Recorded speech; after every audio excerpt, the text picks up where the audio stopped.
Boa noite, irmãos. Privilégio estar mais uma vez aqui à frente para trazer a palavra de Deus. Antes de falar do texto em si, eu queria contar uma historinha baseada em fatos reais. Na verdade, não é baseada em fatos reais, né? É uma história real mesmo. A gente quando faz o curso de teologia, pelo menos eu aprendi isso, né? Quando a gente conta uma história, não é muito bom você contar histórias pessoais, porque pode gerar algumas interpretações, né? De superfaturamento ou depreciação exacerbada. Mas pelo tema que nós vamos compartilhar hoje, não tem como eu não contar uma história pessoal. Nós vamos falar essa noite sobre dúvidas. Dúvidas. E talvez você fique angustiado, como o Neto citou muito aqui, né? Poxa, num tempo de tanta necessidade de certeza, o irmão vai falar de dúvidas. Mas a dúvida é uma realidade de todos nós. Mas antes de entrar no texto, eu queria contar a historinha que falei para os irmãos. Lembro do meu primeiro emprego. Comecei a trabalhei nessa empresa por 3 anos e meio, e foram tempos difíceis, porque eu fiquei 3 anos e meio na empresa sem nenhuma promoção, não mudei de cargo, então mudando de cargo, não tendo promoção, não mudo o salário, né? E eu era recém-casado, minha esposa estava grávida, pagando aluguel, aí você já imagina a angústia que o Neto falou, né? Então, a angústia bateu forte nessa ocasião. E lembro que eu comecei a orar a Deus, buscar muito ao Senhor, nesse sentido, por uma nova oportunidade, porque eu já tinha entendido que ali onde eu estava, não havia mais possibilidade de crescimento, enfim, e comecei a orar muito a Deus, pedindo uma nova oportunidade de trabalho. E teve um dado momento que eu estava tão angustiado,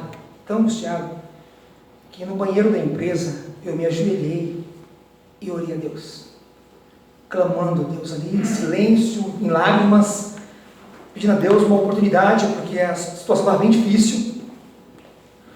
E passados alguns dias, eu tive resposta de uma oportunidade de emprego. E aí, quando as coisas estavam caminhando para dar tudo certo nesse emprego, eu fiquei na dúvida se eu deveria sair do emprego que eu estava, seguro, 3 anos e meio, para encarar uma nova oportunidade que será que ia dar certo? E se não der certo? A dúvida é cruel, né, irmãos? Mas faz parte da nossa vida a dúvida. E aí o Neto falou aqui, o dirigente, que na igreja a gente deve buscar conselho e ajuda. E foi isso que eu fiz. Eu busquei conselho, contei toda a minha história para o meu ouvinte. E aí ele falou assim, mas você me contou que orou tanto, e essa experiência no banheiro e tal. E aí, para mim, é uma resposta. Você não entende como resposta? E aí eu falei do meu medo de repente trocar e não dar certo, e eu padecer necessidade. E aí ele falou, olha, reveja aí a sua busca, porque está meio que óbvio para mim. Enfim, para encurtar a conversa, né, eu acabei encarando um desafio cheio de medo, e aí eu fui para uma nova empresa, que por sinal que eu estou hoje, e ali Deus me fez prosperar muito para a glória do Senhor. Mas vamos nessa história para falar da dúvida, e como a dúvida nos acompanha. E a nossa vida não é uma aposta, a nossa vida não é um sorteio, que você deve brincar com coisas sérias. As decisões devem ser levadas com muita responsabilidade, e muito cuidado na hora de tomar decisões. E aí nós vamos ler o texto, e nós vamos conversar um pouco sobre dúvidas. 1 Samuel, capítulo 23. 1 Samuel, profeta Samuel, capítulo 23.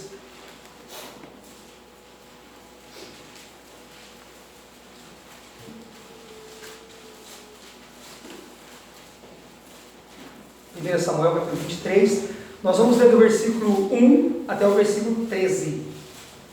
1 Samuel 23, do versículo 1 ao versículo 13. E eu gostaria que os irmãos me ajudassem nessa leitura, ok? Você pode ler na sua Bíblia, pode ler na projeção. Eu vou ler na projeção, porque eu que ando meio ceguinho, A projeção ajuda muito. Então, 1 Samuel 23, vamos ler de 1 a 13. Diz assim a palavra de Deus: Foi dito a Davi: Eis que os filisteus pelejam contra Keila e saqueiam as eiras. Consultou Davi ao Senhor, dizendo: Irei eu e ferirei estes filisteus? Respondeu o Senhor a Davi: Vai e ferirás os filisteus e livrarás Keila. Porém os homens de Davi lhe disseram: Temos medo aqui em Judá, quanto mais indo a Keila contra as tropas dos filisteus. Então Davi tornou a consultar o Senhor, e o Senhor lhe respondeu e disse: Dispõe-te, desce a Keila, porque te dou os filisteus nas tuas mãos.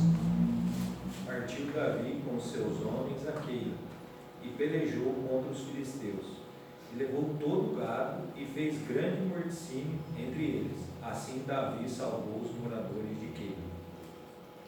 Sucedeu que quando Abiatar, filho de Aimeleque, fugiu para Davi, a Keila, desceu com a estola sacerdotal na mão. Foi anunciado a Saul que Davi tinha ido a Keila. Disse Saul: Deus o entregou nas minhas mãos, está encerrado, pois entrou numa cidade de portas e ferrolhos. Então Saul mandou chamar todo o povo a peleja, para que descesse a Keila e cercasse a Davi e aos seus homens. Sabedor, porém, Davi de que Saul maquinava o mal contra ele, disse a Abiatar, o sacerdote: Traze aqui a estola sacerdotal. Disse Davi: Yahvé, Deus de Israel, o teu servo ouviu dizer que Saul se prepara para vir a Keila e destruir a cidade por minha causa. Entregar-me-ão os homens de Keila nas mãos dele? Descerá Saul, como teu servo viu? Ah, Senhor, Deus de Israel, faze-o saber ao teu servo. E disse o Senhor, descerá. Perguntou-lhe Davi: Entregar-me-ão os homens de Keila a mim e a meus servos nas mãos de Saul? Respondeu o Senhor: Entregarão. Último versículo. Então se levantou Davi com seus homens, uns 600, e saíram de Keila e foram-se aonde puderam. E sendo anunciado a Saul que Davi escapara de Keila, cessou de sair contra ele. De tantas inimigas que nós temos na vida, uma das inimigas é a dúvida. A dúvida é uma grande inimiga de todos nós, né? Ela funciona como uma bifurcação no meio do caminho. Hoje a gente tem o GPS, né, que nos dá um certo direcionamento. Mas quando não tinha, e você chegava diante de uma bifurcação, diante de um cruzamento, e agora para onde que eu vou? Para que lado fica o endereço? Enfim, a dúvida é isso. Ela cria em nós essa inquietação. Não é pecado ter dúvida. Ter dúvida não é pecado. Pecado é agir na dúvida. Aí sim. É o que diz Romanos 14, 23. É aquele que tem dúvida, né, e age na dúvida, acaba atraindo para si condenação. Né? Aquele que come na dúvida, o texto que Paulo está trazendo, falando sobre os alimentos. Então, você tomar uma atitude com base na dúvida, isso sim é errado. Mas ter dúvida não é errado, não é pecado. E eu diria que é até uma insanidade você tomar uma atitude e uma decisão ainda em dúvida ou com base na dúvida. O contexto aqui é Davi, ainda não é rei, ele é um rei em potencial, porém ele não havia subido ao trono ainda. Saul reinava, porém Saul estava rejeitado pelo Senhor. Diante das decisões precipitadas e erradas que ele fez, muitos conhecem a história, Saul é rejeitado por Deus, e Davi aqui está em ascensão para subir ao trono. E o contexto é de perseguição. Saul está aqui em Adulão, com os seus servos, inclusive esses servos, é interessante, que eram servos que serviam a Saul, mas não concordando com o reinado de Saul, passaram para o lado de Davi.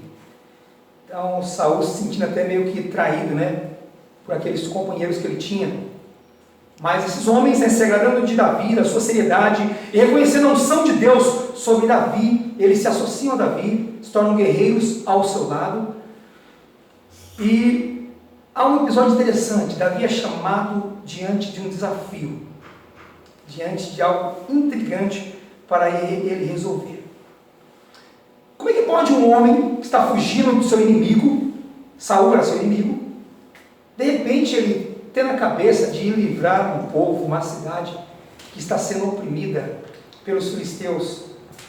Não seria um duplo erro Davi ir para Keila, para livrar aquele povo, sendo que os filisteus estão lá? E interessante que também Saul descobre que ele está lá, então uma dupla armadilha, um risco terrível. Como pode Davi correr tanto risco assim? Como ele se submeteu a uma situação como essa? Irmão, só me faz pensar neste homem que foi chamado segundo o coração de Deus. Ele, quando via um desafio, uma dificuldade, quando Davi era solicitado, ele não se negava a atender. Davi era guerreiro. Davi topava a guerra. Davi ia para a batalha. Tanto que quando ele não foi para a batalha, quando ele ficou em casa, ele pecou. Ele caiu. Então ele é um homem de guerra. Ele é um homem que sempre aceitou desafios e livrar também povos que oprimiam a sua região de Judá. Porque Keila é uma cidade que ficava próxima da região de Judá e está mais ou menos a 5 quilômetros de onde Davi se encontrava ali em Adulam. Agora, interessante que, se você prestou atenção no texto, primeiro Davi, antes de aceitar o desafio, foi dito a ele que os filisteus estavam ali nas eiras, nas plantações, o gado. Os filisteus estavam roubando, saqueando aquele povo. E interessante que Davi, ele ora ao Senhor: devo ir? E a resposta que ele tem é que ele deve ir. Mas interessante que o seu exército, os seus parceiros de guerra, os seus comandantes ali, eles não têm a mesma disposição que Davi. A ponto de falar: Davi, nós estamos aqui não tão longe, estamos correndo risco, imagina ir lá próximo do inimigo, o que será de nós? Interessante que essa fala dos seus comandantes gerou em Davi o quê? Dúvida. Porque se ele busca o Senhor novamente, como diz o texto, certamente gerou uma dúvida nele, gerou uma inquietação em Davi. E ele busca novamente o Senhor, e o Senhor valida, o Senhor confirma que ele deve ir para a batalha. Agora, interessante que o texto à frente também vai nos falar que Davi está correndo risco de morte também, porque Saul descobre que ele está lá, e Saul deseja pegar Davi. E a impressão que nós temos, quando lê um texto como esse, parece que Deus também está com Saul, porque ele declara que, olha, Saul vai pegar você, Davi. Os moradores que você livrou vão te entregar. Eu estou aqui explicando detalhes, mas Deus foi seco, né? No texto, viu? Ele fala: entregarão. Não tem detalhes, não tem uma explicação. E isso que nos angustia, porque diante da dúvida nós queremos uma explicação. Nós queremos uma resposta. Nós queremos detalhes. Nós queremos garantia. Porque a dúvida nos perturba, gera medo e insegurança. E Davi não teve uma resposta detalhada. Ele não teve explicação de como o seu inimigo poderia ter êxito diante dele. E é aqui que a dúvida é instaurada. Será que Deus, Senhor, poderia conceder vitória ao inimigo? É aqui onde a dúvida começa a brotar. E aí, o que a dúvida produz? O primeiro efeito que a dúvida produz em nós é a chamada crise de fé. A dúvida produz crise de fé. Vamos dar uma olhada novamente nos versículos 3 e 4. A dúvida produz crise de fé. Versículos 3 e 4. Diz assim: porém os homens de Davi lhe disseram: temos medo aqui em Judá, quanto mais indo a Keila lutar contra as tropas dos filisteus. Então Davi tornou a consultar o Senhor. E o Senhor respondeu: levanta-te e vá até Keila, porque estou entregando os filisteus em suas mãos. Talvez você pense assim: essa resposta de Deus aí, Davi, É Deus respondendo. Será que essa é Deus literal? Não, exatamente. Essa resposta poderia ter vindo por meio de um profeta, na ocasião que o profeta que estava próximo a Davi era Gade. Deus veio usar esse profeta para responder a ele. Também um outro método que eles usavam para saber a vontade de Deus era o intumim. Aquelas pedras, né, uma pedra clara, uma pedra escura. Usava essa pedra, não é sorteio, não é dados, né? Na verdade, é uma pedra para descobrir a vontade de Deus. Por trás desse lançar sorte, prevalecia a vontade de Deus. Provérbio 16, 33 fala isso, que o homem lança sorte, mas a determinação vem do Senhor. Então, por algum desses meios, a resposta veio a Davi. Ou por intumim, lançar sorte, ou por meio do profeta Gade, o texto não é claro. E ele tem essa resposta do Senhor para ir à batalha. Davi consulta, e o Senhor responde que vai livrar o povo dos seus algozes. Então era uma consulta, talvez, como a minha consulta, uma oração, buscando do Senhor essa resposta. O importante é saber que Davi teve a resposta. Por mais que ele buscasse 2 vezes, ele teve essa resposta.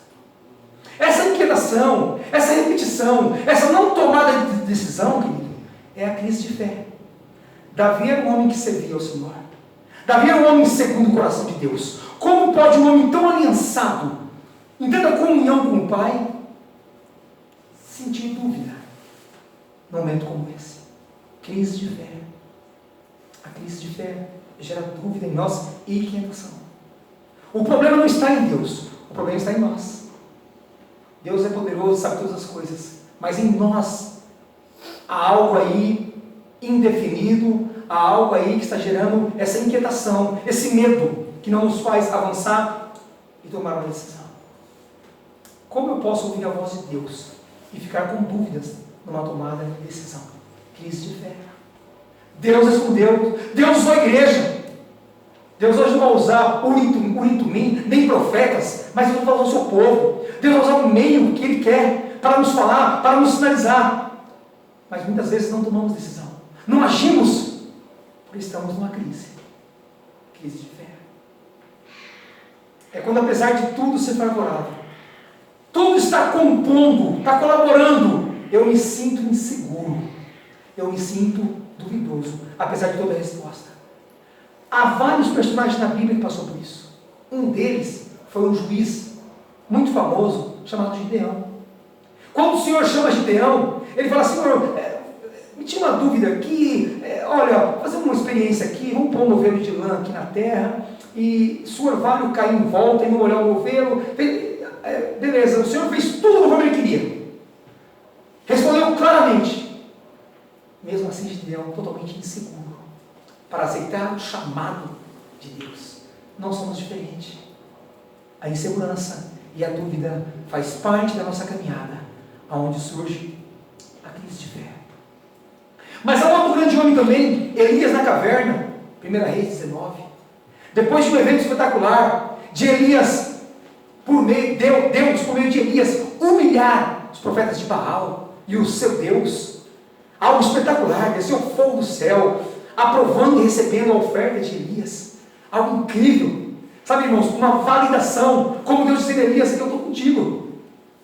Tudo aconteceu conforme Elias imaginava, talvez até além do que ele esperava. Mas de repente, desencadeia uma perseguição, aonde Acabe e Jezabel decidem não descansar, não dormir, não comer, enquanto não acabar com Elias. E o texto fala que ele temeu. E ele foge. Que isso? Um homem que viu o poder de Deus. Com medo. Crise de fé. Se você tem passado por crise de fé, fica tranquilo. É inerente da nossa caminhada. Faz parte da nossa caminhada. Porque grandes homens passaram por isso. Lembra os discípulos de Jesus no barco? Os discípulos no barco? Ali no mar da Galileia, de repente sobrou uma grande tempestade de vento e Jesus estava dormindo. Eles estavam ali no barco, nada mais, nada menos com o dono da chuva, o dono do tempo, o dono dos ventos. Mas eles temeram. Crise de fé. Senhor, aumenta-nos a fé. Senhor, ajuda-nos na nossa fé. Olha aí. Eu não sou especial, você não é especial. A crise de fé faz parte da nossa caminhada. A dúvida gera isso, essa inquietação faz parte. João Batista no cárcere, lembra de João Batista? O precursor de Jesus Cristo, aquele que foi preparar o caminho para o Salvador. Ele também teve crise de fé em Lucas 7. O texto fala que João, ele envia seus discípulos para perguntar para Jesus, pergunta lá se ele realmente é o Messias, o Salvador, ou nós devemos esperar outro. Como ele pode falar isso? Se ele batizou Jesus, se ele falou, eis o Cordeiro de Deus, que tira o pecado do mundo. E lá na frente ele fala para os seus discípulos, olha, pessoal, dá um pulinho lá, está estranho. Vê se esse camarada aí é Jesus mesmo, é o Salvador. Como pode? Pode. Crise de fé. É o contexto que nós estamos vivendo. É a luta, é a dificuldade. O meu era desemprego. O de João Batista era a iminência de morte. Ele não estava lá fora mais pregando, anunciando arrependimento. O que estava acontecendo lá fora? Então a crise de fé faz parte da nossa caminhada. Pedro andando sobre as águas em Mateus também 14, lembra que o Senhor aparece, e aí Pedro fala, se é o Senhor, que eu possa andar também como o Senhor está andando sobre as águas. E qual é a resposta do Senhor? Vem. O texto fala que ele começou a andar. De repente ele percebeu lá o vento, a sua volta, talvez ele olhou para baixo, viu que estava andando sobre as águas, incrédulo, inseguro, temeroso, começou a afundar, Senhor, salve-me! A crise de fé nos faz querer evidências. A crise de fé nos faz querer garantias. Senhor, eu creio em Ti, mas... Então, um dos produtos da dúvida é a crise de fé. E Davi passou por isso. Mas há um outro produto da dúvida, chamado auto-engano, ou enganar-se a si mesmo. Versículo 7. Diz assim: foi anunciado a Saul que Davi tinha ido a Keila. Então Saul disse: Deus o entregou nas minhas mãos. Está cercado, pois entrou numa cidade de portões e ferrolhos. O nome Keila significa fortaleza e proteção no hebraico. Então, as características da cidade faz jus ao seu nome. Realmente é uma cidade tipo Jericó. Lembra Jericó? Ouviu falar? Os muros gigantes. Keila é uma cidade protegida. Grandes portões, trancas, uma cidade bem, sabe, confinada. Então, Saul, olha a oração de Saul. Olha Saul falando para si mesmo.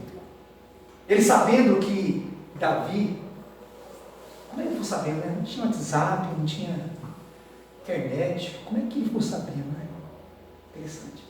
Saul ficou sabendo que Davi foi a Keila, uma cidade fechada, murada. E ele falou: passarinho entrou no alçapão. Deus o entregou nas minhas mãos. Peraí, o Deus que falou para Davi livrar, falou para Saul, é o Davi que vai livrar, te entreguei ele. Que negócio confuso. Saul era inimigo, queria destruir Davi, homem segundo o coração de Deus. Enganar-se a si mesmo. Pode o mesmo Deus favorecer Davi e Saul em uma mesma empreitada? Deus pode favorecer os dois? Estranho isso. Porque isso pressupõe a destruição de um deles. Pode conceder vitória ao inimigo de seu ungido. Falou Deus com Saul também? Porque segundo a fala de Saul no versículo 7, parece que Deus falou com ele: Deus o entregou nas minhas mãos. É a fala de Saul. Deus o entregou nas minhas mãos. Está encerrado, pois entrou numa cidade de portas e ferrolhos. A expressão deste versículo, querido, é uma percepção de Saul. É uma percepção dele. E aí há um parênteses aqui para a gente falar um pouquinho de religiosidade. Cuidado com todo mundo que fala em nome de Deus, que eu vi, que eu tive uma experiência assim, assado. Não quero julgar experiências, mas cuidado. Nem todo mundo que fala em nome de Deus está falando de Deus. Não quer dizer que a pessoa tem um cheque assinado em branco por Deus. Cuidado. Não é a primeira vez que Saul fala em nome de Deus. Saul, quando vai oferecer lá sacrifício, precipitadamente, ele também usa o nome de Deus. E parecia tudo muito bonito, religiosamente falando. Mas não tinha aprovação de Deus. Aliás, esse sacrifício custou o seu reinado. Queridos, cuidado com falas em nome de Deus. Que Deus? Auto-engano. A dúvida gera auto-engano, enganar-se a si mesmo. A expressão desse versículo aqui é uma percepção de Saul, a sua certeza e confiança. E isso não significa que Deus está validando, que Deus está com Saul. Não é porque se fala em nome de Deus que está tudo certo. E eu já ouvi muito, e talvez você também, quando se fala em nome de Deus, Deus me falou, irmão, pode ir, Deus é contigo, olha que bonito. E aí você vai quebrar a cara. A culpa é de Deus? A dúvida também produz auto-engano. Nos enganamos. Mas existe algo também que a dúvida produz. A dúvida produz também respostas indesejáveis. Às vezes você espera uma resposta e vem outra. A dúvida também produz isso. Respostas indesejáveis. Vamos ver o versículo 11 e 12, que diz aí. Isso aqui é Davi, tá? Davi falando com Deus, a oração de Davi. Será que os moradores de Keila me entregarão nas mãos dele quem? Saul? Será que Saul virá mesmo, como teu servo ouviu? Ah, Senhor Deus de Israel, revela isso ao teu servo. E o Senhor respondeu, ele virá, ou descerá. Aí 12, então Davi perguntou, e será que os moradores de Keila me entregarão juntamente com os meus servos nas mãos de Saul? O Senhor respondeu, entregarão. Davi faz uma oração angustiante. Angustiante. Respostas indesejáveis. A dúvida muitas vezes nos traz respostas indesejáveis. A dúvida nos aponta duas direções. E nós temos a tendência de pender por aquela que é mais favorável a nós. Olha que egoísmo, né? Estamos cheios de dúvida, mas a gente está pendendo, olha, eu acho que é isso aqui. Porque está tudo mostrando, sabe, as evidências. Sabe, eu vi um sinal, sabe, me disseram, eu li um artigo, você começa a criar subterfúgios para a resposta que você tanto anseia. Sabe, isso é autossabotagem. Você está enganando a si mesmo. Está produzindo resposta para si mesmo. A dúvida gera sempre repetição. Não contamos, não esperamos que a direção ou resposta de Deus virá contrária à nossa expectativa. Mas ela pode vir. Talvez você esteja vivendo este momento. Talvez o Senhor tenha te dado respostas contrárias à sua expectativa. Porque mais do que você, querido, Ele sabe o que é melhor para você. Sobre isso não há dúvida. A gente cria uma expectativa, espera, prepara o cenário, o tapete vermelho para a resposta que nos favorece. E ela vem contrária. Posso imaginar que Davi, ao libertar aquele povo de Keila, os filisteus, seus algozes e inimigo, talvez havia celebração, talvez povo feliz, mas de repente ele descobre, como ele descobriu, como veio esse anúncio, essa informação, que Saul estava a caminho à sua captura. E aí bate a angústia, Neto. A angústia bateu. E aí talvez Davi pensou, eu vou orar a Deus, e a resposta vai ser, Davi, espera aí, você vai pegar esses caras também. Como você venceu agora, vencerá de novo. Não. Saul vai vir para te pegar, para te matar. E o povo que você livrou, o povo que você socorreu, vai te entregar. Talvez fique em nós assim um sentimento de ingratidão, né? Como pode o povo fazer isso com um libertador entre eles? Mas a grande questão aqui, que muitos comentaristas pensam, é que numa situação limite.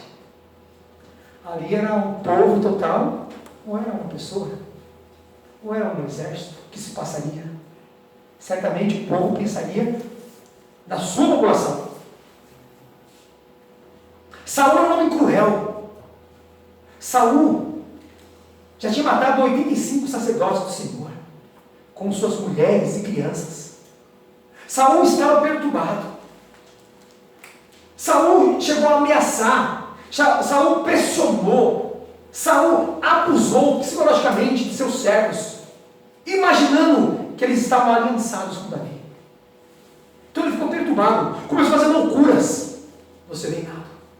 Não havia mais estrutura. Saul não tinha profeta entre eles, não tinha sacerdote, não tinha o Tumim. Tudo que Davi tinha. A discrepância espiritual era muito grande entre ambos.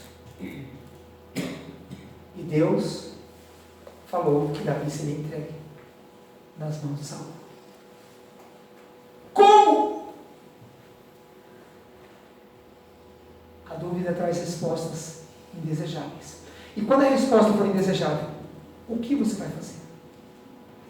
E quando a resposta for a que você não queria, como você vai reagir? Qual será a sua postura? Vai esperar o inimigo chegar e acabar com a sua vida, destruir? O que você fará? O mesmo Deus que favoreceu Davi em Keila, agora mostra a certeza da derrota iminente, parecendo favorecer Saul. Mas Deus não estava favorecendo Saul. Não há aqui favorecimento a Saul. Há aqui uma realidade. O nosso Deus é um Deus real. O nosso Deus é um Deus autêntico. E por mais que nós, às vezes, queremos usar palavras de Saul, palavras bonitas, certamente Deus me entregou, sendo que Deus não está com Saul. Às vezes os homens nessa vida querem usar o nome de Deus e não tem nada de Deus. Nosso Deus é real. Nosso Deus é verdade. E a verdade era que Saul, Davi, corria risco. E o Senhor revelou isso a ele. Você corre riscos. Entregarão. Matarão. Nem sempre vamos ter a resposta que queremos de Deus. Nem sempre. Vamos ter a resposta que queremos. Em algumas situações, a resposta vai ser até o silêncio. Às vezes esse é até o pior. Às vezes Deus silencia diante de uma angústia da nossa parte. E aí você me pergunta, por quê? Como? A única resposta que eu posso dizer é que Ele é Deus. E eu e você somos seus servos. Somos servos. Ele é Deus, Ele é o Senhor, sabe todas as coisas. Esse mesmo Deus que é realista conosco, Ele cuida de nós. Ele nos protege, nos dá o escape. Ele cuida de nós. E foi a atitude que Davi tomou. Davi, com seus 600 homens, fogem de Keila. Não subestimam. Não subestimam a sua capacidade bélica. Não subestimam uma vitória fresquinha, recente. Davi é coerente e entende que é hora de partir. Às vezes tem que se fugir. Muitas vezes tem que se fugir. E isso não é covardia. José fugiu da mulher de Potifar. Fugiu literalmente. E isso lhe custou caro. Lhe custou o cárcere. Às vezes temos que fugir. Temos que fugir. Porque a resposta de Deus está clara. Nós não devemos brincar com isso. Não devemos ficar espiritualizando. Mas devemos crer em Deus. Tomar os nossos cuidados. Se apegar a esse Deus. Numa comunhão constante. E fazer a nossa parte. Fugir muitas vezes do perigo iminente. Ele é Deus. Nós somos servos. Ele cuida de nós. Ele nos protege. Ele nos sustenta. Ele é Senhor. Ele é o nosso Deus. A Ele toda a honra. A Ele toda a glória. Apenas saiba quem é que está do seu lado. Saul estava enganado. Deus não estava do seu lado. Davi sabia quem estava do seu lado. Saiba quem está do seu lado. Isso fará toda a diferença na hora da dúvida. Deus te abençoe. Vamos orar. Senhor, nós queremos te louvar, te agradecer, Pai, por esse tempo de reflexão da tua palavra, Pai. Obrigado, Senhor, por essas histórias bíblicas tão interessantes, Pai, que marcaram a história de grandes homens, Pai, grandes povos, reinos. Meu Deus, e hoje vem a lição para nós, ó Pai. E a lição para nós, ó Pai, é fazer na hora da dúvida, Pai. O que a dúvida produz, Pai. E aprendemos nessa noite, ó Pai, que a dúvida produz crise de fé, Pai. E a crise de fé, Senhor Deus, todos nós somos sujeitos a passar por ela, Pai. Porque faz parte, Pai, da nossa caminhada, Pai. A dúvida também produz auto-engano, Pai. Saul talvez não tomou consciência, mas estava enganado, Pai, em relação a Davi, em relação à sua espiritualidade, em relação ao seu relacionamento com o Senhor. Saul estava enganado, Pai. E nós não queremos ser pessoas que se sintam enganadas, ó Pai. Não queremos viver, ó Pai, de clichês evangélicos, ó Pai. Frases de efeitos. Nós queremos viver de um relacionamento próximo de Ti, Pai. Onde a Tua resposta a nós é clara e autêntica, Pai. Ó Deus, a dúvida também produz respostas indesejáveis. E nos perdoa, Pai, nas vezes que as respostas não veio como nós queríamos, ó Pai. E nós ficamos irados, nós nos queixamos, nós nos rebelamos, nos perdoa, Pai. E nos ensina, Pai, que a melhor resposta, ainda que seja contrária à nossa expectativa, é a resposta que vem do Senhor, Pai. Nos ensina, Pai, a viver sempre por fé, Pai, e não pela dúvida, Senhor. Cuida de nós, cuida do teu povo, abençoa a nossa semana. Te louvamos em nome de Jesus. Amém, Senhor.